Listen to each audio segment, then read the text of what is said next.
Well, thank you, everybody, for being here, and for Nancy, for Karen, my cousin, to introduce me to Nancy, and Nancy, with help from a few others, made all this possible, so I thank you for having us here. And I do have, I brought along my wedding picture. We'll call that Exhibit A. So there really was a wedding. Right. FLOMO, that's F-L-O-M-L. It's an acronym for the effing love of my life, or if it makes you squeamish, you can say former love of my life. We just added that, but it's always been the effing. Anyway, he's in this picture, but since we outlived our solemn marital vows, till death do us part, I am here, and he is no longer in the picture.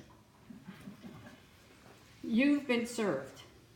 How many of you, married for 56 years, and at the age of 75, been served divorce papers? Anybody? Anybody? Okay. And at a New Year's Eve party. Happy New Year.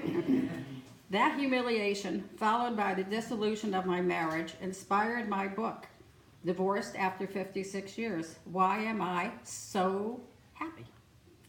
From what I learned, I feel I earned the right to give advice with a smattering of zing and a touch of spice. And so was written this guide to the fun of being a party of one. This is more than a divorce without remorse book. It's a primer, a study that teaches and not preaches.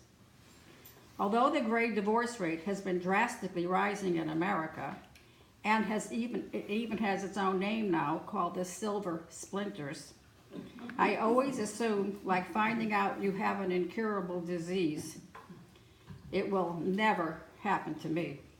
Well, assume nothing.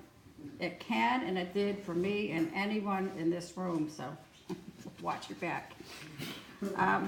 My goal is to prevent the elder divorces and singles, male and female, from making the mistakes I made while tripping and slipping to my own finish line. How often have you heard a woman say about a man, he completes me, he's my soulmate, my best friend, my confidant? Have you ever heard a man confess those thoughts about a woman? Anybody?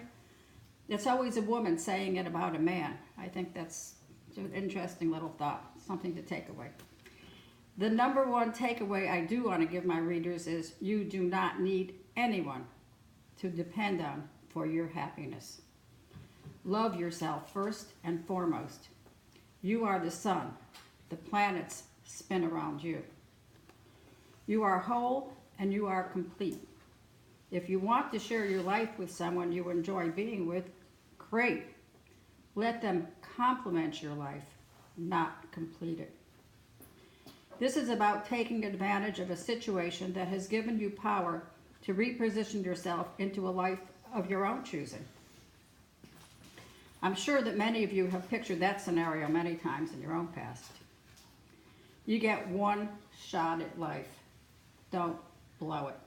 It really is the trip of a lifetime. We all know life does not go in reverse. We only recognize later the missed opportunities, the shouldas, the couldas, and oh, those stories that start with if only.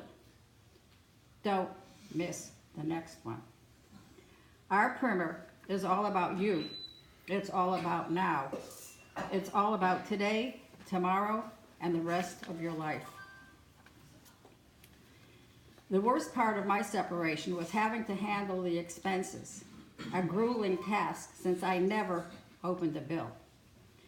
Once upon a time, about 5 decades ago, I opened a bill and I asked why it was so high. Flomo answered, if you're not going to pay them, don't open them. Music to my ears. Fast forward to the present and reality. I discovered the hard way that my blind trust in him was just that, blind. The one I trusted and relied on, I discovered didn't always do the right thing. I live by my book. What I wrote about, I practice. Since my separation, I have had the best time of my life. I never in my wildest imagination thought I could be or would be so happy. Exploring and taking advantage of my options seemed endless, from meeting new people to traveling the world, working with pandas in China, elephants in India, and most recently, monkey sitting 15 vervet orphan baby monkeys in South Africa at a rehabilitation center. While volunteering on an Israeli army base, I met a retired veterinarian who invited me to a convention of vets this past week in Orlando. As his guest, I sat in on a lecture and learned more about monkeys than I need to know. In fact, learning about all the diseases that can be passed down from one species to another. If I find that I do have something, how will I know it's from the monkeys and not from monkeying around with the vet? Well, that's another subject for another time. What makes me happy? Spending more time with myself. I am my own best company. I make myself laugh. You all know that. Writing, reading, walking on the Hollywood Broadwalk, sitting on my balcony, watching the ocean on one side and the sunsets on the other, with a glass of wine or a bowl of ice cream. My home is my castle, in which there is but one queen, and that's me. When all is said and done, I am a party of one. I have a couple of just pieces, because the book is short, so if I started to read it, I could read the whole book. So I'm just going to read a couple of things. This is about you. Your new life is about being in control of yourself.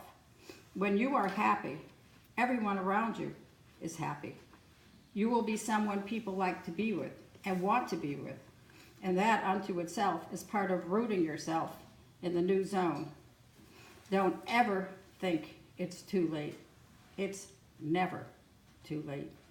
If you think like that, then you will miss the boat, and you must admit it. You'd rather be sailing on it. Let's see, where are we going from here? Okay, 53. The sooner you face the reality that you now count for something, and you are now someone new, the more effortlessly and comfortably you can move ahead and make the necessary transitions. Your earliest feelings may be of dejection, rejection, confusion, despair, and should I go on? Why? Will any of these thoughts make you feel any better? Will they move you forward? Absolutely not. Get up, get out, and move on. You have a life to live. You can read this later. The words will still be on the pages just the way you left them. You are in for the time of your life. Fasten your seatbelt. This ride's in motion. That's it.